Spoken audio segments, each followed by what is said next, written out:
napakalungkot kung yung pong 1.45 trillion na ito ay hindi may papaliwanag.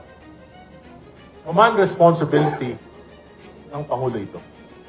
2023, 300 billion. Pinalitan ng Kongreso. Inirmahan niya, hindi siya kumibo. Kabinete niya, DBM, hindi kumibo.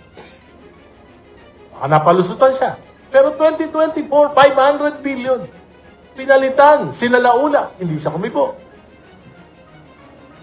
Kabinete niya, DBM, hindi kumibo. 2025, 473 billion. Sinalaula ng Kongreso, ng 19th Congress. Hindi siya kumibo. Pinirmahan niya pa rin. Maliban sa 26 billion na kanyang binito. Pero 473 billion po, yun natira ng mga insertions, diversions. Nagtataka po ako, dati-rati, panay banggit, sa mga pangalan. Saldico, nag-resign, tumakbo. Sino po ba si Saldico? Chairman ng Committee on Appropriations. Sino ba ang araw-araw niyang kasama?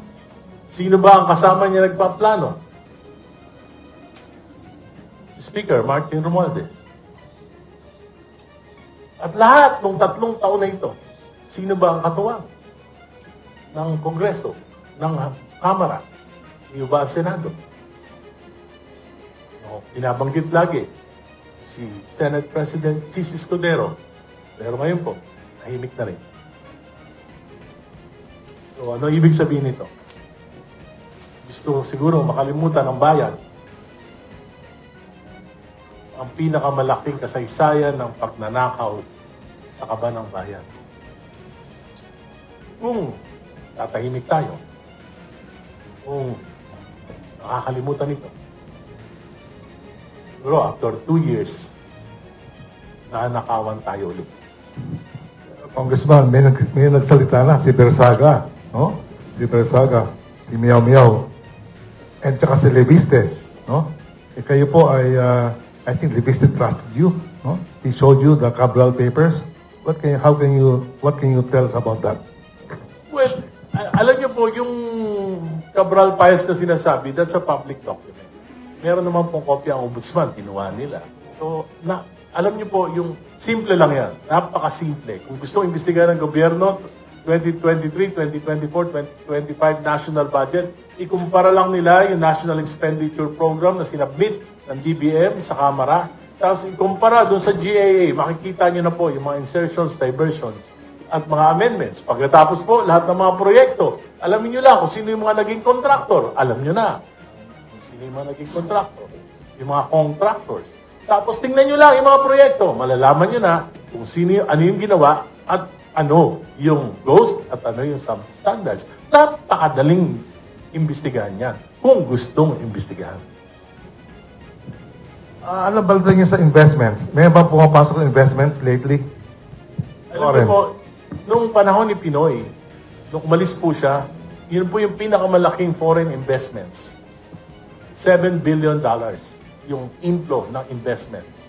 Sa pagkaraan po ng 6 na taon ni Pangulong Duterte at 3 taon ni President BBM, na wipe out po lahat itong $7 billion na.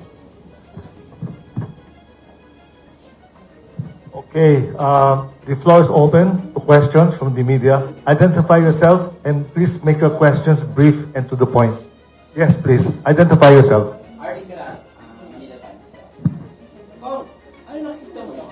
Sa eskwela lang ba ito nangyayari? Kasi sabi mo, dapat sa presidente dapat naman naging and yet, walang nangyayari. Sa eskwela lang nangyayari. Para sa akin, ayaw nilang malaman ang katotohanan. Kasi kung gusto nilang malaman ang katotohanan, magiging masusi yung investigasyon. Talagang may ano dito si Marcos. Siya talaga.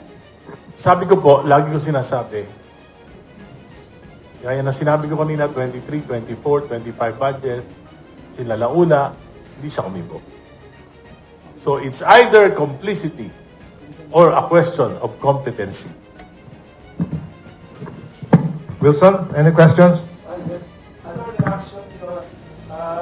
Headline nyo sa mga dyaryo, sabi niyo yung Senate Rural Committee, hindi daw kayo imbitahin for the investigation.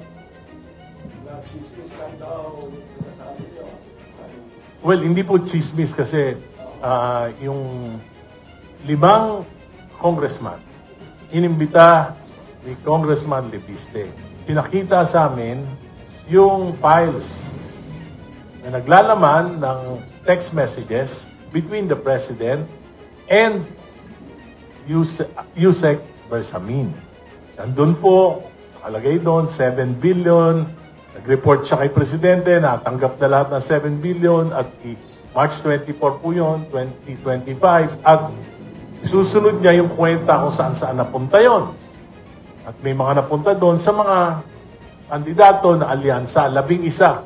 12 po yung kandidato na alyansa, 11 yung nabigyan. Lahat po nabigyan. So including Senator Lacson. Di ba? Senator Lacson. And Senate President Tito Soto nabigyan. Alam po na hindi naman nila alam kung saan galing yon. Kaya walang problema doon. Natural lang naman na yung mga national candidates sinutulungan ng kanilang mga kapartido. Di ba? So, may napunta kay Andrew E. 68 million talent fee. At yan ay dumaan lahat kay Congressman Toby Chanco. Ang ginawa ko, pinunta ko si Kong Toby. Dahil kaibigan ko naman niya. Tinanong ko siya, totoo ba yan? Sabi niya, totoo. Totoo. Na may, sabi niya nga, tinawaran ko nga yan si Andrew E. Nagpatawad ewan ko bakit 68 billion pa rin yung nakalagay na nagbibiro sa akin si Kong Toby. So, hindi ko alam, pero kasi na parang out na siya noon sa umalis na siya noon sa. So, ibig sabihin, ito pa lamang ay worth investigating na. Dahil may facts eh. Di ba? May facts. These are facts. Pangatlo, yung pinakita sa akin ang mga text messages, merong ibang issue, not just the campaign, pero may mga national issues na pinapatrabaho si Presidente kay Yusek Bersamin. So, kung hindi totoo to, di patawag. Kung totoo o hindi ito, malalaman natin kung papatawag ng Senado si Yusek Bersamin, si E.S. Bersamin. Di ba? Patawag lang. Para magkaalaman. By the way, ni-reveal yan ni Congressman Tino February 9. Ano no, date na ngayon? February 16. Narinig nyo ba na nag-deny si Yusek Bersamin? Narinig nyo ba na nag-deny si E.S. Bersamin? Hindi sila nagde-deny. Si Leandro Lebiste ba nag-deny na inausap niya kaming 5 congressman? In 4 occasions, nagharap-harap kami. At pinakita niya together with 4 other congressmen. So, it's worth investigating. But it seems that Senator Lacson is committed or had committed not to investigate the Bersamins. So, sin of omission. Congressman, kung gano'n, cover up talaga. Cover up. Complete cover up. Yes, and a cover-up will require a series of cover-ups. Kaya hindi po matatapos ito. At kung hindi na natapos dito, sino tatamaan? Yung ekonomiya. Kung tatamaan ang ekonomiya, sino tatamaan? Yung pinakamahihirap nating mga kababayan. Kwan lang to ha, question. Buhay po ba si Cabral? Ay, wala po akong alam doon. Wala po ako. Anyway, can I change the subject? This is China. Kasi yung kakaroon ng issue ngayon sa Congress, no? Sa Senate, with regards to Tariela's statement and the Chinese embassy's reaction. Ano pong take niyo dyan? Well, the chief architect of foreign policy is the president. So, kung ako po ang tatanungin nyo, hahayaan ko na po yung Pangulo ang dumiskarte. Bakit? Marami po siyang kaalaman, intelligence information na hindi alam naming mga politiko. So, dapat, presidente ang manguna, dapat maging malinaw yung posisyon ng presidente dito. At kung ano man yung maging posisyon niya, dahil ito po ay foreign relation, dapat suportahan natin siya.